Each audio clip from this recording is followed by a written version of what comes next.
दोस्तों, क्या आपने कभी सोचा है कि जब ताकत का नशा सरेआम गुंडागर्दी पर उतर आता है, तो उसे रोकने वाला कौन होता है? क्या दौलत और रसूख के सामने कानून भी घुटने टेक देता है, या फिर कोई ऐसा होता है जो इन सब से ऊपर उठकर सिर्फ न्याय का झंडा बुलंद करता है? आज हम आपको एक ऐसी कहानी सुनाने जा रहे हैं जो आपको अपनी कुर्सी से चिपका देगी। एक ऐसी कहानी जहां सत्ता का अहंकार एक आईपीएस अधिकारी की अधम में इच्छा शक्ति से टकराएगा। तैयार हो जाइए, क्योंकि अब शुरू होने वाली है आईपीएस मैडम रीना शर्मा की वो दास्तान जिसने सिर्फ एक अपराधी को नहीं, बल्कि पूरे सिस्टम को आईना दिखा दिया। यह कहानी है आईपीएस रीना शर्मा की। नाम सुनते ही अपराधियों के पसीने छूट जाते थे और ईमानदार अफसरों के चेहरे पर गर्व की चमक आ जाती थी। रीना सिर्फ एक अधिकारी नहीं थी, बल्कि कानून और न्याय की साक्षात प्रतिमूर्ति थी। उनकी तीक्ष्ण बुद्धि, बेजोड़ साहस और कर्तव्य के प्रति उनकी अटूट निष्ठा उन्हें अपने बैच के सबसे बेहतरीन अफसरों में से एक बनाती थी। उनकी कठोर दिनचर्या और चेहरे पर हमेशा दिखने वाला वह शांत दृढ़ भाव सब कुछ बताता था कि यह महिला अपने काम के प्रति कितनी समर्पित है। लेकिन रीना सिर्फ पुलिस मुख्यालय की फाइलों और जटिल केसों तक ही सीमित नहीं थी। अपनी व्यस्त और तनावपूर्ण जिंदगी से एक छोटा सा ब्रेक लेने के लिए वह अक्सर खुद को आम इंसान की तरह व्यवहार करने देती थी। उनका एक पसंदीदा शगल था। अपने नजदीकी स्थानीय सब्जी बाजार में जाकर ताजी सब्जियां खरीदना। उनके लिए यह सिर्फ एक खरीदारी नहीं थी, बल्कि भीड़ भाड़ में गुम होकर लोगों के बीच रहकर रोजमर्रा के तनाव से दूर कुछ पल सुकून के बिताना था। उन्हें बाजार की चहल पहल, विक्रेताओं की पुकारें और सब्जियों की ताजी महक बहुत पसंद थी। यह उनके लिए एक छोटी सी दुनिया थी, जहां उनकी वर्दी और पद से परे वह सिर्फ एक सामान्य नागरिक थी। एक गर्म और उमस भरी शाम थी। दिन भर की कड़ी मेहनत और मीटिंग्स के बाद रीना ने अपनी कड़क वर्दी और भारी बूट उतारकर एक आरामदायक सूती सलवार कमीज पहनी। अपने घने बालों को कसकर एक जुड़े में बांधा और बिना किसी तामझाम के अपनी पुरानी लेकिन भरोसेमंद नीले रंग की स्कूटर पर बैठकर शहर के पुराने और भीड़ भाड़ वाले सब्जी मंडी की ओर चल पड़ी। बाजार में हमेशा की तरह रौनक थी। हर तरफ हरी सब्जियों की ताजी महक हवा में घुली हुई थी। सब्जी वाले अपनी चीजें बेचने के लिए जोर जोर से पुकार रहे थे और लोगों की भीड़ में हर तरह के चेहरे और कहानियां नजर आ रही थी। रीना एक कोने में एक छोटे से सब्जी वाले की दुकान पर रुकी और ध्यान से अपनी मनपसंद भिंडी और चमकीले लाल टमाटर चुन रही थी। उनके चेहरे पर हल्की मुस्कान थी जो दिन भर के तनाव को कम कर रही थी। तभी बाजार के बीचों बीच से एक तेज कर्कश आवाज आई। शोर बढ़ता जा रहा था और कुछ ही देर में लोगों की भीड़ उस आवाज के इर्द गिर्द जमा होने लगी। रीना की पैनी आंखें तुरंत उस तरफ मुड़ी। उन्होंने देखा कि एक लड़का अपनी चमचमाती काली एसयूवी के बगल में खड़ा एक बूढ़े और लाचार सब्जी वाले पर जोर जोर से चिल्ला रहा था। लड़के की आवाज में शराब का नशा और जबरदस्त अहंकार साफ झलक रहा था। उसके मुंह से लगातार अश्लील गालियां निकल रही थी और वह अपने हाथों से बेतरतीब इशारे कर रहा था। उसकी हरकतों से साफ था कि वह खुद को दूसरों से कहीं ज्यादा ऊपर समझता है। आसपास खड़े लोग सहमे हुए थे। कोई भी उस लड़के के सामने एक शब्द बोलने की हिम्मत नहीं कर पा रहा था, क्योंकि सब जानते थे कि यह शहजादा कौन है। रीना की भौहें सिकुड़ गई। उनका आईपीएस दिमाग तुरंत काम करने लगा। उन्होंने तुरंत पहचान लिया कि यह कोई और नहीं बल्कि राज्य के सबसे ताकतवर और धनी मंत्री श्रीकांत राणा का इकलौता और बेकाबू बेटा समीर राणा था। समीर अपनी बेशुमार दौलत और बाप की राजनीतिक ताकत के नशे में चूर रहता था। उसे लगता था कि वह कुछ भी कर सकता है और कोई उसका बाल भी बांका नहीं कर सकता। वह शहर में अपनी दबंगई के लिए कुख्यात था। अचानक समीर ने एक जंगली जानवर की तरह बर्ताव करते हुए सब्जी वाले के छोटे से लकड़ी के ठेले को एक जोरदार लात मारी। ठेला जमीन पर धड़ाम से गिरा और सारी सब्जियां, ताजी हरी भिंडी, लाल लाल टमाटर, आलू और मिर्च सड़क पर बिखर गई।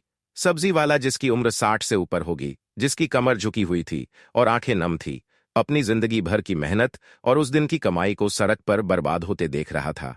उसके चेहरे पर बेबसी, लाचारी और गहरा दुख साफ झलक रहा था। उसने अपने आंसुओं को पोंछने की भी कोशिश नहीं की। यह हृदय विदारक दृश्य देखकर रीना का खून खौल उठा। उनका आईपीएस का डीएनआई जाग उठा था। वह एक पल भी देर के बिना तेजी से समीर की ओर बढ़ी, उनकी आवाज में वह दृढ़ता और अधिकार था जो किसी भी अपराधी को कांपने पर मजबूर कर देती थी।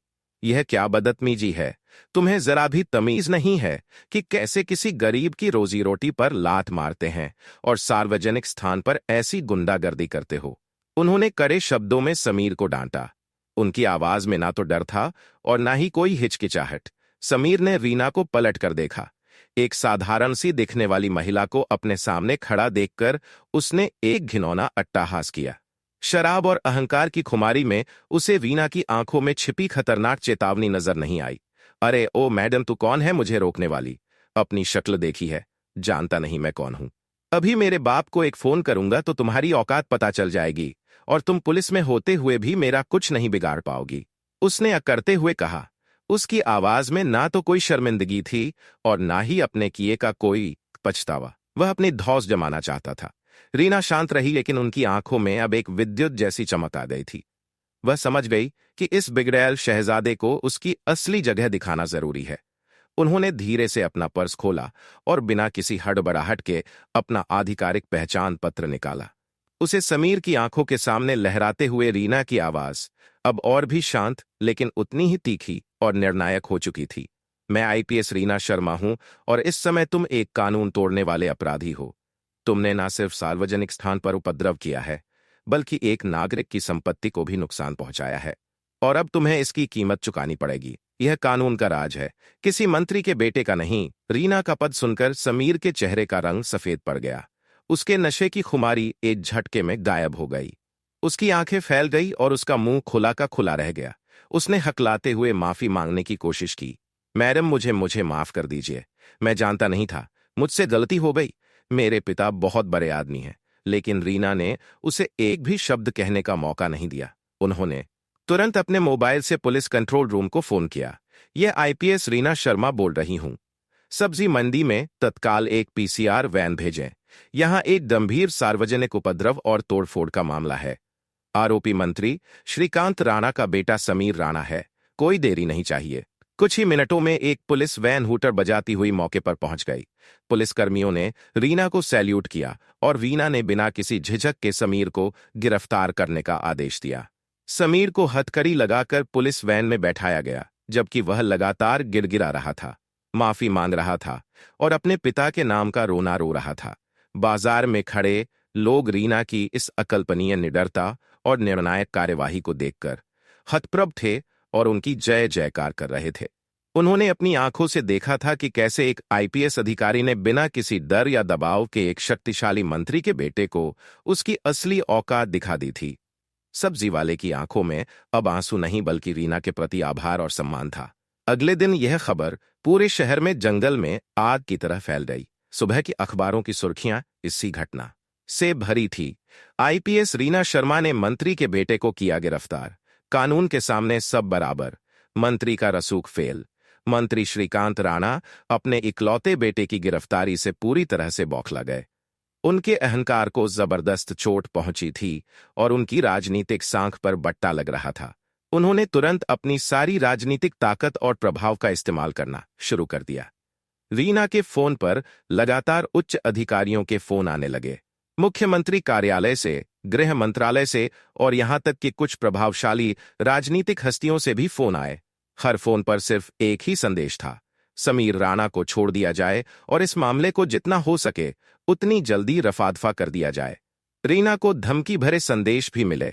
कुछ लोगों ने उनके करियर को बर्बाद करने की धमकी दी, तो कुछ ने उनके तबादले की बात कही। लेकिन रीना अपनी लोहे जैसी दृढ़ता पर अडिग थी। उन्होंने सभी को स्पष्ट कर दिया कि कानून की नजर में सब बराबर हैं और कोई भी कितना भी प्रभावशाली क्यों ना हो, उसे उसके गलत कामों के लिए बख्शा नहीं जाएगा। उन्होंने अपनी रिपोर्ट में घटना का एक एक विवरण दर्ज किया और समीर के खिलाफ मजबूत सबूत जुटाए। मंत्री राणा ने अपने बेटे को बचाने के लिए हर संभव दांव खेला। उन्होंने कुछ स्थानीय मीडिया चैनलों को अपने पक्ष में करने की कोशिश की ताकि रीना की छवि को खराब किया जा सके।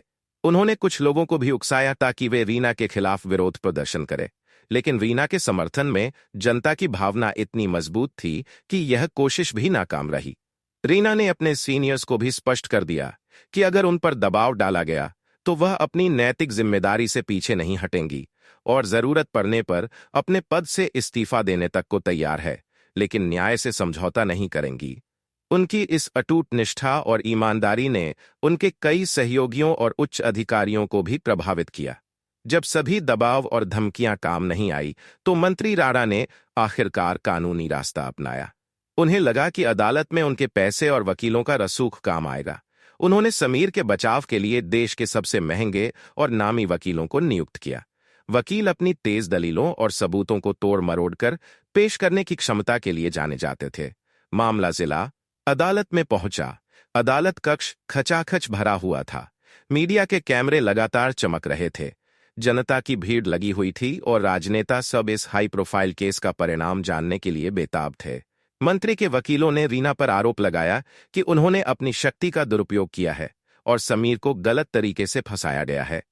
उन्होंने यह साबित करने की कोशिश की कि समीर निर्दोष है और वह नशे में था, इसलिए उसे पता नहीं था कि वह क्या कर रहा है। उन्होंने तर्क दिया कि यह रीना की व्यक्तिगत दुश्मनी थी, क्योंकि मंत्री राणा ने कभी उनके किसी अनुरोध को नहीं माना था। यहां तक कि उन्होंने रीना के चरित्र पर भी सवाल उठाने की कोशिश की, यह कहकर कि वह सिर्फ सुर्खियों में आने और अपना प्रमोशन पाने के लिए ऐसे कदम उठा रही हैं और एक मंत्री के परिवार को बदनाम कर रही हैं। वकीलों ने रीना की ईमानदारी पर भी सवाल उठाए, लेकिन रीना ने अपना संयम नहीं खोया। वह जानती थी कि सच्चाई उनके साथ है। अदालत में अपने बयान के लिए खड़ी होकर उन्होंने पूरे घटनाक्रम का एक एक बिंदु पूरी स्पष्टता, ईमानदारी और साहस के साथ प्रस्तुत किया। उन्होंने सिर्फ मौखिक बयान नहीं दिए, बल्कि पुलिस द्वारा बनाए गए घटनास्थल के वीडियो, समीर की नशे में की गई हरकतों के सबूत और उसके द्वारा सब्जी वाले को पहुंचाए गए नुकसान की तस्वीरें भी पेश की। उन्होंने बताया कि कैसे समीर ने न सिर्फ सार्वजनिक स्थान पर गुंडागर्दी की, बल्कि एक गरीब सब्जी वाले का ठेला पलटकर उसे आर्थिक और मानसिक नुकसान भी पहुंचाया। इसके बाद अदालत में सब्जी वाले की गवाही दर्ज की गई। बूढ़े सब्जी वाले ने कांपते हुए आवाज में लेकिन मजबूती से बताया कि कैसे समीर ने उसे धमकाया, उसकी सारी सब्जियां बर्बाद कर दी और उसे गालियां दी। उसकी आंखों में अब भी उस घटना का डर साफ दिख रहा था, लेकिन रीना की मौजूदगी ने उसे हिम्मत दी थी।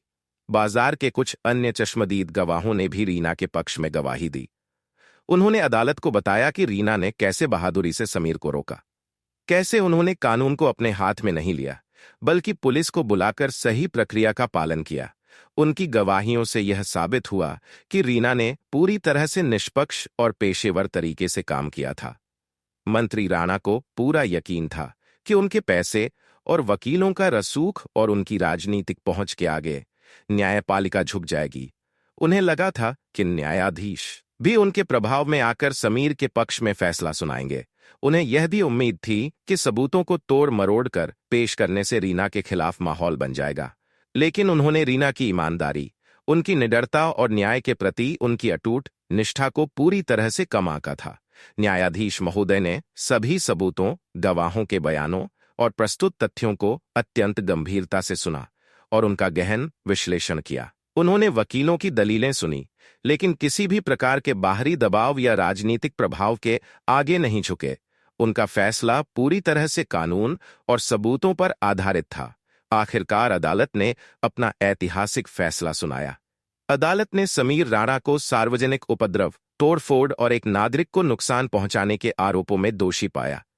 न्यायाधीश ने अपने फैसले में स्पष्ट रूप से कहा कि कानून की नजर में सभी बराबर है, चाहे वह किसी भी पद या परिवार का क्यों ना हो। कानून अपना काम करेगा और किसी भी अपराधी को बख्शा नहीं जाएगा।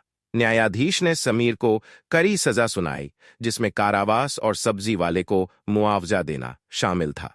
मंत्री श्रीकांत राणा को अदालत में शर्मनाक हार का सामना करना पड़ा। उनका सिर शर्म से झुक गया, क्योंकि उनका इकलौता बेटा एक अपराधी साबित हो चुका था और उनकी सारी कोशिशें, उनका सारा रसूख बेकार चला गया था। उनकी राजनीतिक साख को जबरदस्त धक्का लगा। रीना शर्मा की इस निडर और न्यायपूर्ण कार्यवाही ने पूरे देश में एक मजबूत मिसाल कायम की। लोगों ने उनकी बहादुरी, ईमानदारी और कर्तव्य निष्ठा की जमकर सराहना की। यह घटना इस बात का प्रमाण थी कि यदि अधिकारी अपनी ड्यूटी के प्रति ईमानदार और निडर हो, तो कोई भी व्यक्ति कितना भी शक्तिशाली क्यों ना हो, कानून से ऊपर नहीं हो सकता। रीना ने यह साबित कर दिया कि असली शक्ति पद या पैसे में नहीं, बल्कि कानून का पालन करने और उसे निष्पक्ष रूप से लागू करने में है। उनकी कहानी ने लाखों लोगों को प्रेरित किया और यह याद दिलाया कि न्याय हमेशा जीतता है, भले ही उसे पाने में कितनी भी बाधाएं क्यों ना आए। तो दोस्तों, यह थी आईपीएस रीना शर्मा की कहानी। एक ऐसी कहानी जिसने साबित कर दिया कि असली ताकत रसूख या दौलत में नहीं, बल्कि ईमानदारी और न्याय में होती है। समीर राणा जैसे लोग जो सोचते हैं कि पैसा और सत्ता उन्हें किसी भी गलती से बचा सकती है, उन्हें यह समझना होगा कि इस देश में अभी भी कानून का राज है। और जब रीना शर्मा जैसे अफसर वर्दी में खड़े हो, तो कोई भी अपराधी, चाहे वह कितना भी बड़ा क्यों ना हो, कानून से ऊपर नहीं हो सकता। यह सिर्फ एक घटना नहीं थी, यह एक संदेश था। एक संदेश उन सभी के लिए जो दबंगई दिखाते हैं और उन सभी के लिए जो सोचते हैं कि उनका कोई कुछ नहीं बिगाड़ सकता। न्याय हमेशा जीतता है और कभी कभी उसे जीतने के लिए सिर्फ एक निडर अधिकारी की जरूरत होती है। हमें उम्मीद है कि यह कहानी आपको पसंद आई होगी और इसने आपको सोचने पर मजबूर किया होगा। अगर आपको यह वीडियो और आईपीएस रीना शर्मा का यह जज्बा पसंद आया, तो प्लीज इस वीडियो को लाइक करें और अपने दोस्तों और परिवार के साथ शेयर करें, ताकि यह संदेश ज्यादा से ज्यादा लोगों तक पहुंच सके। और हाँ, अगर आप ऐसी ही और प्रेरणादायक और दमदार कहानियां देखना चाहते हैं, जहां न्याय की जीत होती है और सच्चाई सामने आती है, तो हमारे चैनल को अभी सब्सक्राइब करें और बेल आइकॉन दबाना ना भूलें, ताकि आप हमारी कोई भी नई वीडियो मिस ना करें।